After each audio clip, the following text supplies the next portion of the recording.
जिसका सिर गिरा रणभूमि में, वही बना खाटू श्याम।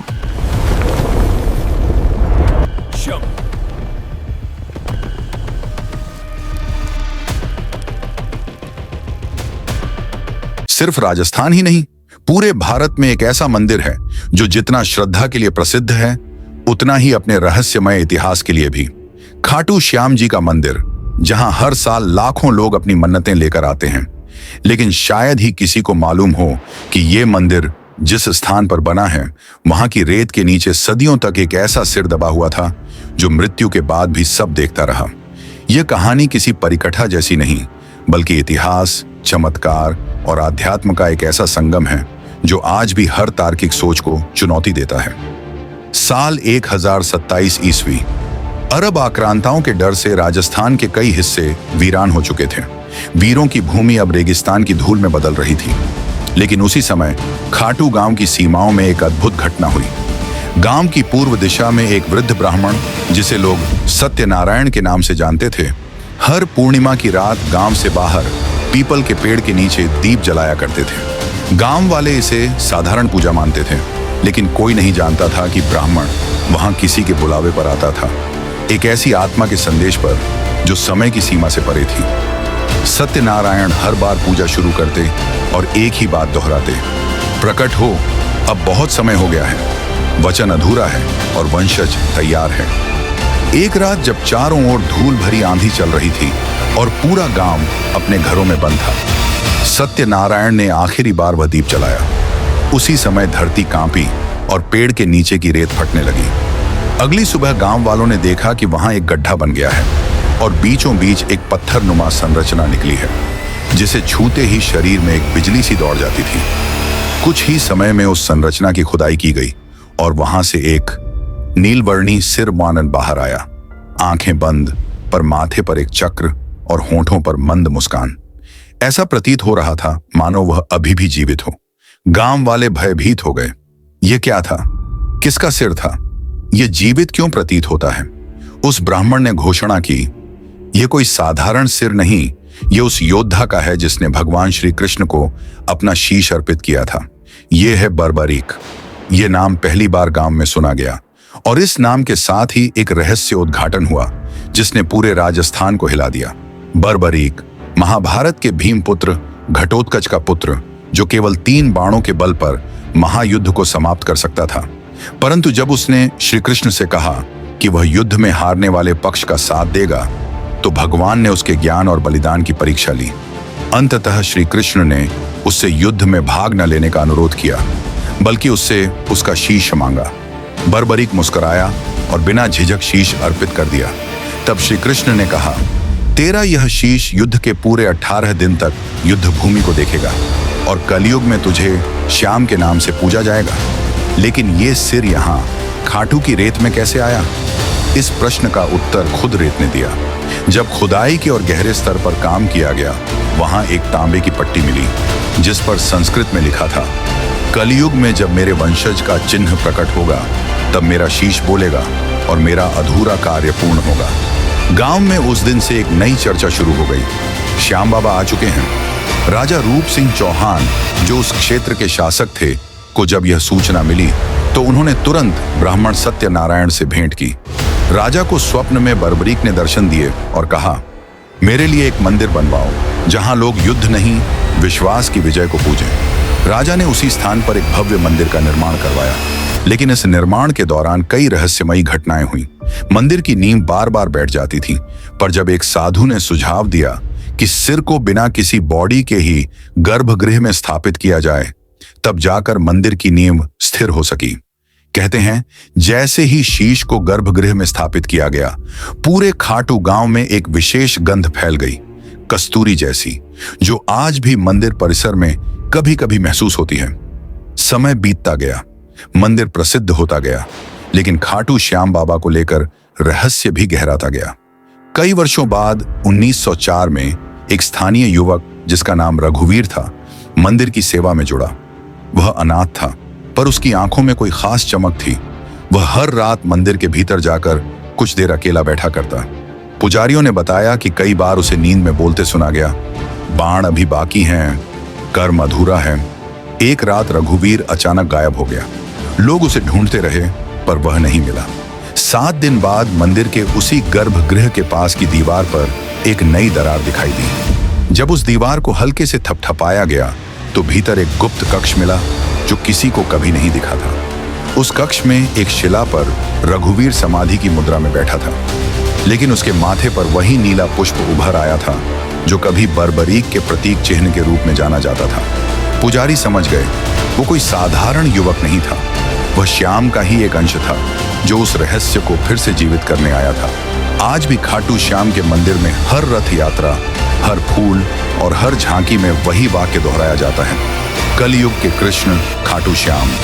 परंतु जो बात मंदिर की चुप दीवारें बताना चाहती हैं वह अब भी अधूरी है, क्योंकि मंदिर की गहराइयों में एक और द्वार है जिसे आज तक किसी ने नहीं खोला। कहते हैं जब खाटू की धरती पर फिर से किसी के हाथ में नीला पुष्प उभरेगा और जब कोई फिर बिना किसी स्वार्थ के शीश समर्पण का अर्थ समझेगा, तब वह द्वार खुलेगा और तभी बर्बरीक श्याम रूप में अपनी अंतिम बात कहेगा, मैं देखता रहा पर अब बोलूंगा। खाटू की हवाएं शांत थीं, लेकिन मंदिर की दीवारों के भीतर कुछ ऐसा जाग चुका था जो सदियों से सोया हुआ था। गर्भगृह के नीचे जिस छिपे हुए कक्ष में रघुवीर समाधि में मिला था, उस कक्ष को बंद कर दिया गया। लेकिन उस दिन के बाद से हर पूर्णिमा की रात वहां से एक धीमी सी गूंज निकलती, जैसे कोई पुरानी भाषा में कुछ दोहरा रहा हो। कई विद्वानों ने प्रयास किया, लेकिन कोई भी उस स्वर को समझ नहीं सका। लेकिन मंदिर के एक पुजारी, वृद्ध पंडित रामस्वरूप, जो बीते 40 वर्षों से वहां सेवा कर रहे थे, उन्होंने एक रात्रि मौन धारण करके उसी कक्ष के पास ध्यान लगाया। तीसरे दिन उनकी आंखों में आंसू थे और वह सिर्फ एक बात दोहरा रहे थे, वचन टूटा नहीं है, बस सुनने वाला चाहिए। उसी दिन जयपुर के एक शांत इलाके में रहने वाला युवक आर्यन शर्मा अचानक अजीब सपनों से परेशान होने लगा। सपनों में वह खुद को युद्ध भूमि में देखता, लेकिन उसके हाथ में कोई शस्त्र नहीं होता। हर बार एक नीली रोशनी उसकी ओर बढ़ती और उससे कहती, तेरा रक्त वही है जो शीश चढ़ा चुका है, अब तुझे बोलना है। आर्यन ने कभी खाटू श्याम मंदिर नहीं देखा था, पर हर रात उसका सपना उसे खाटू के रेत भरे रास्तों तक खींच लाता। और फिर एक दिन उसके दाहिने हाथ की हथेली पर एक नीला पुष्प उभर आया। वह चौंका, डर गया, लेकिन भीतर कहीं कोई अदृश्य आवाज उसे शांत कर रही थी। समय आ गया है, वो खाटू पहुंचा। जैसे ही उसने मंदिर की पहली सीढ़ी पर पांव रखा, घंटियां अपने आप बज उठी। हवा में चंदन और केवड़े की मिलीजुली सुगंध फैल गई। श्रद्धालु रुककर उसकी ओर देखने लगे, मानो किसी राजा का आगमन हुआ हो। पुजारियों की दृष्टि जैसे उसी के लिए थी। वह गर्भगृह के समीप पहुंचा और उसकी आंखें मूर्ति से नहीं, उस दीवार से जा टकराईं जिसके पीछे रघुवीर था। वृद्ध पंडित रामस्वरूप तुरंत उसे पहचान गए। तू वही है जिसका सपना दशकों पहले देखा गया था, तुझे ही वह द्वार खोलना है जो आज तक बंद है। आर्यन स्तब्ध था, लेकिन उसकी आत्मा जैसे पहले ही जानती थी कि यह सब यथार्थ है। उसे मंदिर के सबसे अंदर वाले क्षेत्र में ले जाया गया, जहां एक प्राचीन द्वार में लोहे की जंजीरों से बंद था। कहते हैं इस द्वार को अंतिम बार 900 साल पहले खोला गया था।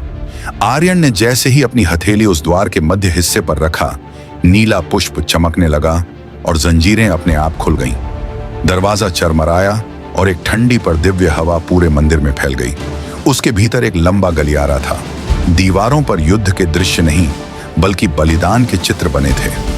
एक चित्र में बर्बरीक श्री कृष्ण के चरणों में शीश दे रहा था। दूसरे में एक भविष्यवाणी थी, जब नीला पुष्प पुनः प्रकट होगा तब श्याम बोलेगा। गुफा के अंत में एक गोलाकार कक्ष था।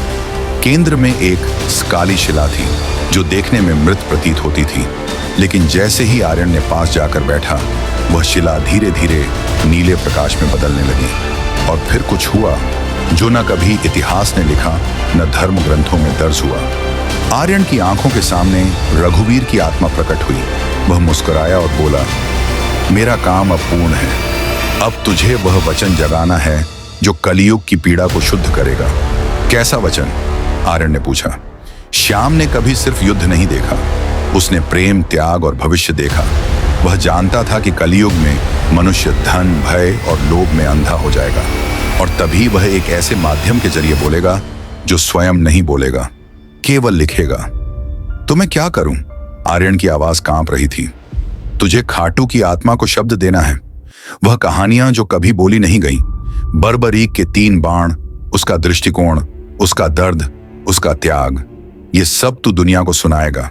लेकिन एक शर्त है, तुझे मौन रहना होगा। मौन?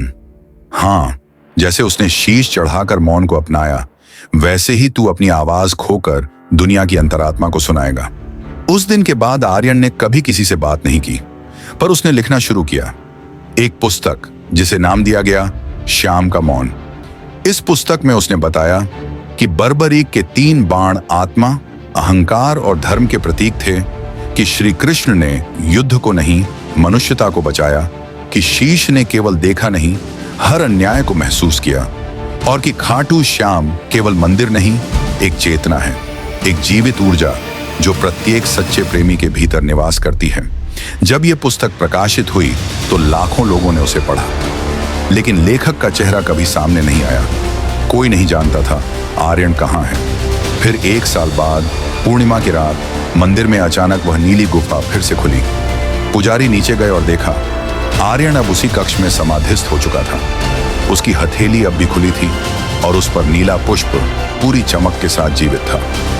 मंदिर प्रशासन ने उस कक्ष को फिर से बंद कर दिया, लेकिन आज भी हर साल उस दिन जब उस पुस्तक की वर्षगांठ आती है, खाटू मंदिर की दीवारों से एक मंत्र अपने आप उभर आता है।